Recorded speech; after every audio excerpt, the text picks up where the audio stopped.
Lectura del segundo libro de Samuel. En aquellos días, el rey ordenó a Joab y a los jefes del ejército que estaban con él: vayan a todas las tribus de Israel, desde Dan hasta Berseba, a hacer el censo de la población para que yo sepa cuánta gente tengo. Joab entregó al rey los resultados del censo. En Israel había 800,000 hombres aptos para el servicio militar, y en Judá 500,000.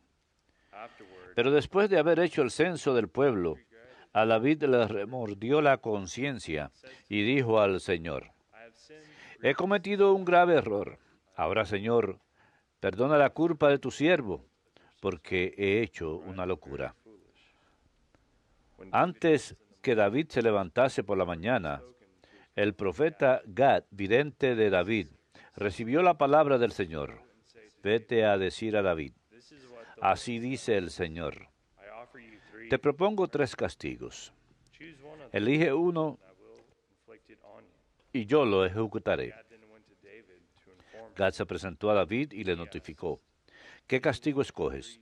3 años de hambre en tu territorio, 3 meses huyendo perseguido por tu enemigo, o 3 días de peste en tu territorio. ¿Qué le responde al Señor que me ha enviado? David contestó: estoy en un gran apuro. Mejor es caer en manos de Dios, que es compasivo, que caer en manos de hombres. El Señor mandó entonces la peste a Israel, desde la mañana hasta el tiempo señalado, y desde Dan hasta Berseba murieron 70,000 hombres del pueblo. El ángel extendió su mano hacia Jerusalén para asolarla. Entonces David, al ver al ángel que estaba hiriendo a la población, dijo al Señor: soy yo el que ha pecado, soy yo el culpable. ¿Qué han hecho estas ovejas? Carga la mano sobre mí y sobre mi familia. El Señor se arrepintió del castigo y dijo al Señor, que estaba asolando a la población: basta, detén tu mano.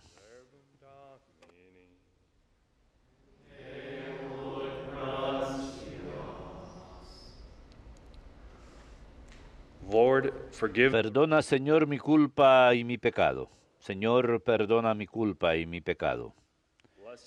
Dichoso el que está absuelto de su culpa, a quien le han sepultado su pecado. Dichoso el hombre a quien el Señor no le apunta el delito. Perdona, Señor, mi culpa y mi pecado. Había pecado, lo reconocí. No te encubrí mi delito. Propuse: confesaré al Señor mi culpa, y tú perdonaste mi culpa y mi pecado. Perdona, Señor, mi culpa y mi pecado. Por eso, que todo fiel te suplique en el momento de la desgracia. La crecida de las aguas caudalosas no lo alcanzará. Perdona, Señor, mi culpa y mi pecado. Tú eres mi refugio, me libras del peligro, me rodeas de cantos de liberación. Perdona, Señor, mi culpa y mi pecado.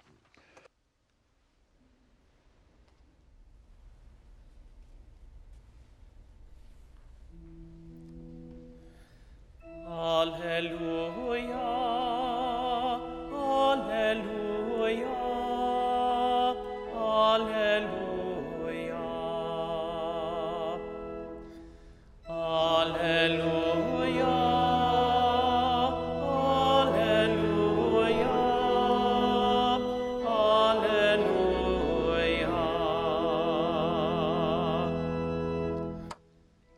My sheep hear my voice. Mis ovejas escuchan mi voz, dice el Señor. Yo las conozco y ellas me siguen. Alleluia. Alleluia. Alleluia.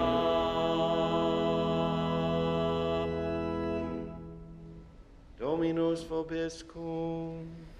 Et cum spiritu tuo. Lectio Sancti Evangelii secundum Marcum. Gloria a tibi, Domine. Jesus departed. En aquel tiempo fue Jesús a su tierra en compañía de sus discípulos. Cuando llegó el sábado, empezó a enseñar en la sinagoga. La multitud que lo oía se preguntaba asombrada, ¿de dónde saca todo eso? ¿Qué sabiduría es esa que le han enseñado? Y es un milagro de sus manos. ¿No es este el carpintero, el hijo de María, hermano de Santiago y José y Judas y Simón? ¿Y sus hermanas no viven con nosotros aquí? Y desconfiaban de él. Jesús les decía, no desprecian a un profeta más que en su tierra, entre sus parientes y en su casa. No pudo hacer allí ningún milagro, solo curó a algunos enfermos imponiéndoles las manos, y se extrañó de su falta de fe. Verbum Domini. Laus tibi Christe.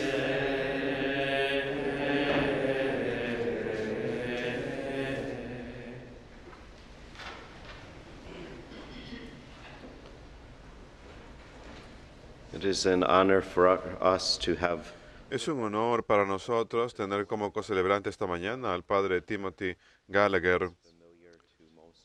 Creo que él es conocido, su cara es conocida para la mayoría de nuestros televidentes de WTN.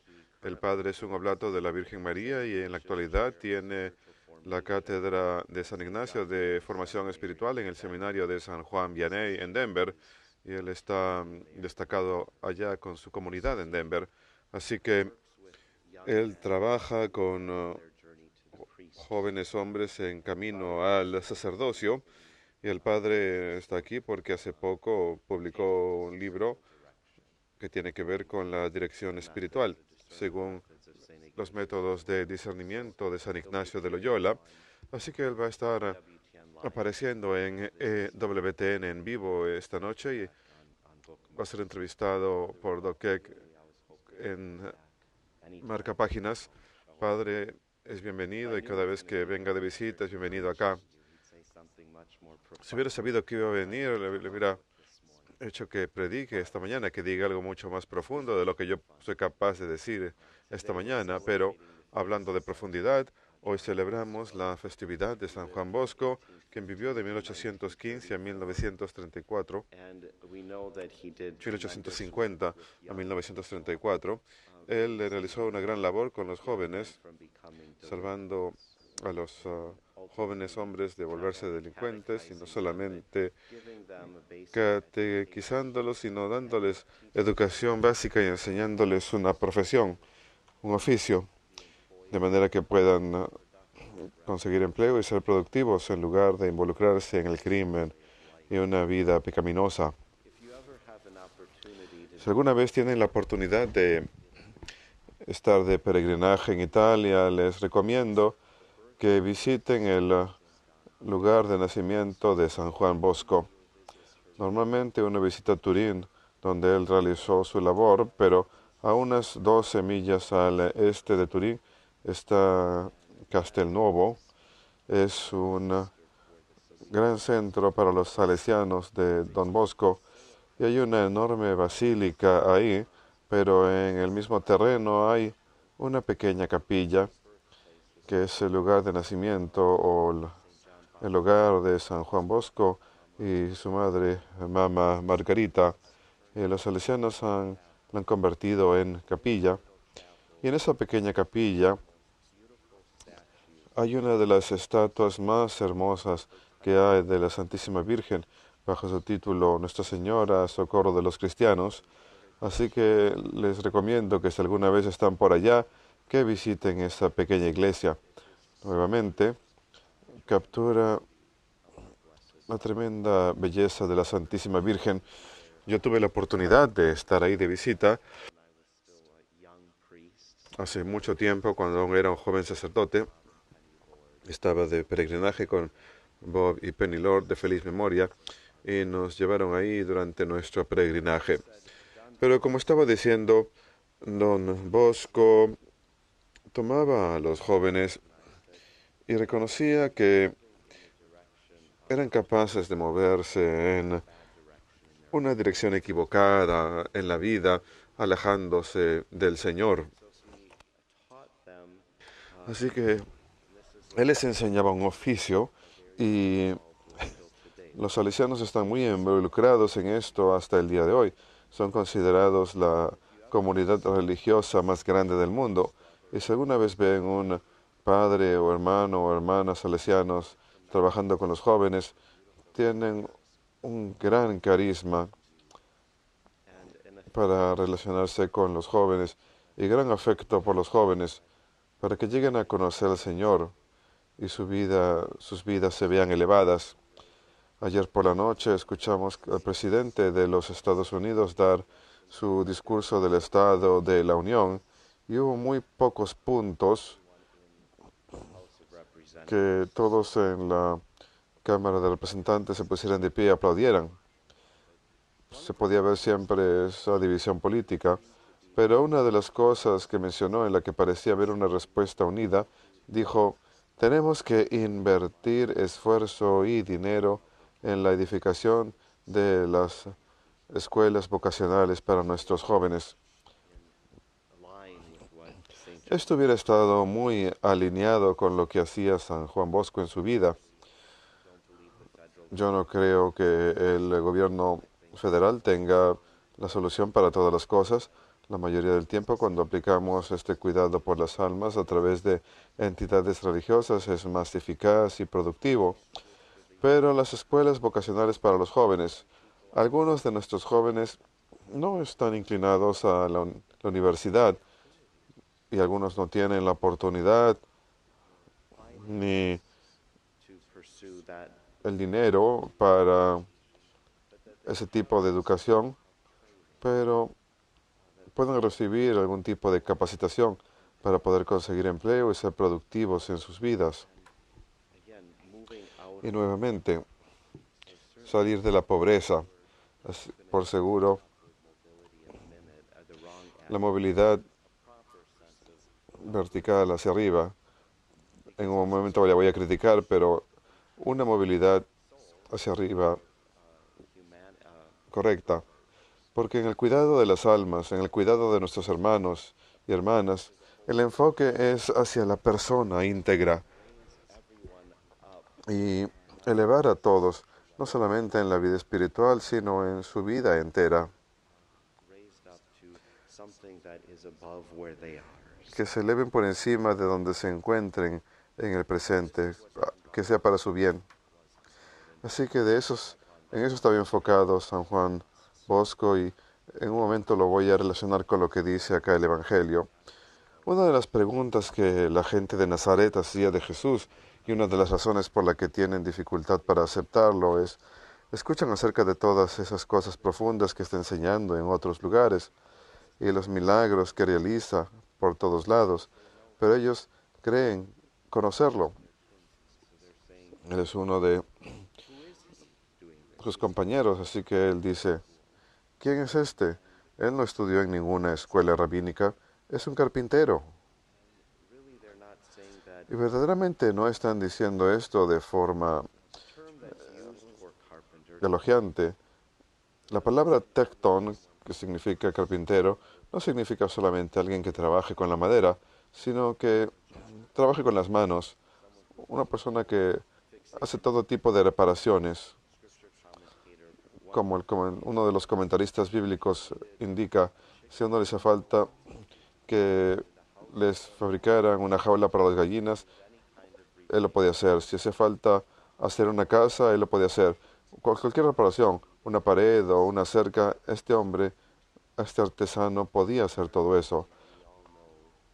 En nuestra época, todos conocemos individuos como este, que son capaces de venir y por un precio módico, venir y reparar cosas. Bueno, lo que estas personas decían era, no estaban identificando que este era su oficio. Están diciendo, él es un obrero. Es un obrero. Y ahora estamos supuestos a escucharle dar esa enseñanza. Estamos supuestos a respetar que él está realizando esos milagros o esas cosas que escuchamos de él en diferentes lugares. Por supuesto, querían que él hiciera las mismas cosas entre ellos, pero ellos no tenían fe. Y eso perturbaba al Señor. Como San Marcos dice, se quedó sorprendido ante su falta de fe. Es una experiencia muy humana para Jesús, esa experiencia de rechazo. Decir, la gente de mi pueblo, me miran de esta forma. Hace unos años atrás, la BBC, la red televisiva británica, los británicos tienen un sentido del humor muy singular. And it was quite humorous. It revolved around this figure of Hyacinth Bouquet. Now, her name was Bucket, Hyacinth Bucket, but she wanted to sound like she was special. So Hyacinth Bouquet. And she did all of these things that would make us laugh, and ultimately was a spoof on all of us, a spoof on human nature. That we always want to be seen as someone a little bit, our nose up, looking down on everyone else, and that everyone recognize that we're somebody. It's ultimately what she was always about. That she wanted to be someone, whether it was these teacups that she used with the Doulton something or other with this periwinkle flower, she would always refer to this.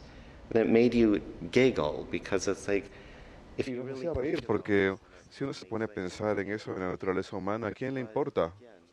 Pero nuevamente, ella era alguien. Recuerdo que en cierto episodio yo estaba en el baño cuando su esposo está tratando de rasurarse. Si uno presta atención a lo que esta mujer está tramando, todas las toallas colgadas en los colgadores parece que fueran de un hotel y que nunca hubieran sido tocadas. Pero la tenemos ahí que lleva a lavar la ropa ese día, así que entra y en lugar de simplemente tomar las toallas y sacarlas de los colgadores del baño, mientras le habla a su esposo, toma las toallas, las pone en una canasta, pone toallas nuevas, luego mete la mano al cesto de la ropa sucia, la saca y la lleva a la lavandería. ¿Por qué hacer todo esto según cierto código de etiqueta? Y cuando uno se da cuenta de lo que está haciendo, nos hace recordar nuestra locura como seres humanos a veces. No estoy criticando la etiqueta de ninguna forma, pero a veces realmente somos así de descabellados, somos así de locos. Pero nuevamente les voy a ofrecer nada más un ejemplo más. Una de las cosas con la que ella siempre estaba obsesionada en esa serie era el código postal. Que ella tuviera el código postal respetado, que ellos vivieran en un área que fuera identificada como un poquito más de élite que los demás. ¿Cuántos de nosotros nos referimos a nosotros mismos en esa función del código postal? Pero si se trata de que vivan aquí en Irondale, Alabama, o en Texas o California, o en alguna parte de Irlanda, cuando yo digo esto acerca del código postal, cada uno de nosotros somos capaces de identificarnos. ¿Cuál es la siguiente comunidad de nuestra localidad? Que si realmente yo voy a ser importante, ahí es donde yo viviría. Todos sabemos cuando mencionamos esos barrios o esos pueblos o aldeas, ahí en este lugar es cuando soy alguien, aquí es donde vivo, si aspiro a ser alguien, y aquí es donde vivo cuando nadie tiene idea quién eres. Y Irondale, Alabama, es uno de esos lugares. Nadie tiene la mínima idea dónde queda. Y creo que nuestros televidentes se sorprenderían y dirían, oh, ahí es donde queda EWTN, donde vivía la Madre Angélica. Pero saben, cuando visitan aquí y paran en la gasolinera y preguntan, ¿dónde queda EWTN? La gente que ha vivido aquí 100 años dirá, ¿qué? Nunca he escuchado de ese lugar. Y Irondale es una pequeña ciudad que nadie la conoce. Me pongo a pensar en lo que hizo Jesús bajo el cuidado de José y María. Cuando fugaron a Egipto y cuando regresaron, se establecieron en Nazaret. ¿Qué se dice de Nazaret en las Escrituras? La pregunta que uno de los apóstoles hace, ¿acaso algo bueno viene de Nazaret? Es un lugar insignificante y esto fue lo que Dios decidió hacer en la encarnación. Él eligió en la mayoría de su vida, donde vivió su vida oculta, que él iba a vivir en un lugar insignificante y ser nadie. Y aquí tenemos a estas personas en este pequeño pueblo que tienen el descaro de decir, "Oh, es un mero obrero". Jesús hubiera podido mirarlos y decirles, ¿ustedes creen que hay alguien más? ¿Sabe quiénes son ustedes? ¿Creen que alguien más ha escuchado de este pueblo? No lo dice. Pero nuevamente creo que podemos reconocer la insensatez de la naturaleza humana. Cuán tontos podemos ser a veces cuando aspiramos tener un código postal mejor. Todos lo hacemos. Cuando yo era joven, mis hermanos trabajaban, vivíamos cerca de un campo de golf. Y lo diré, y ustedes pensarán que yo soy alguien. Vivíamos cerca del campo de golf nacional Hazeltine. Ahí celebraban la Copa Ryder, el abierto de golf de Estados Unidos. ¿Creen que yo soy alguien? Solamente vivía cerca del lugar. Mis hermanos trabajaban manteniendo los terrenos. Para cuando yo nací, cuando yo era adolescente, de ninguna forma me iban a dejar trabajar en los terrenos. Yo no tenía el talento para eso. Más bien me pusieron en la casa club para ser ayudante de mesero. Pero en la casa club siempre se hacía referencia a los que mantenían en los terrenos como los sucios. Así que ahí estamos, sirviendo mesas, limpiando mesas, y pensamos que somos un poquito mejor que los que trabajan en el terreno. Así que siempre hay una jerarquía, sin importar dónde nos encontremos. Simplemente es parte de la realidad de la vida, pero verdaderamente, más a menudo, si lo miramos dentro del contexto del Evangelio, es ridículo. Siempre queremos estar un paso más arriba que la otra persona, pero para reflexionar sobre lo que hizo Jesús. En la encarnación, cuando el Verbo se hizo carne, Él no estaba preocupado de la movilidad ascendente. Más bien, tomó el enfoque de la movilidad descendiente. Se volvió uno de nosotros, e incluso menos que nosotros, a tal grado que fue capaz de inclinarse ante nosotros y lavar nuestros pies. Como dijo el Papa Benedicto, para poder elevarnos, la movilidad ascendente con la que estaba preocupado Jesucristo era la nuestra propia movilidad ascendente. Se humilló tanto que fue capaz de elevarnos para que participemos de la vida eterna. Ese es el enfoque de todo creyente. Tomar ese enfoque humilde en nuestras vidas. No soy nadie y estoy al servicio de mis hermanos para que ellos puedan ser alguien, para que ellos puedan ser elevados ante los ojos y la presencia de Dios. Eso es lo que Don Bosco hacía al colocarse al servicio de estos jóvenes. Y finalmente este asombro de Jesús, de que el pueblo tuviese tal falta de fe. Podemos mirar este pasaje y pensar, para el beneficio de nuestros jóvenes aquí, los poderes de Jesús no eran como superpoderes, no era un superhéroe, pero parecía ser como que Jesús hubiese perdido su poder para realizar milagros entre su propio pueblo. No fue así, él tenía ese mismo poder, pero lo más a menudo que pasaba era para que ese poder fuera eficaz, tenía que haber una respuesta. Amor, hay una respuesta. Cuando manifiesta ese poder, tiene que haber una respuesta de fe.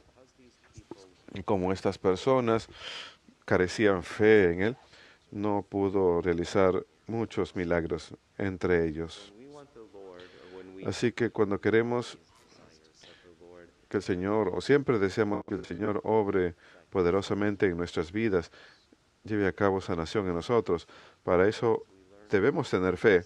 Así que aprendemos de estos habitantes de Nazaret a no ser como ellos en su respuesta al Señor, sino a tener fe en Él. Y Él hará maravillas en nosotros.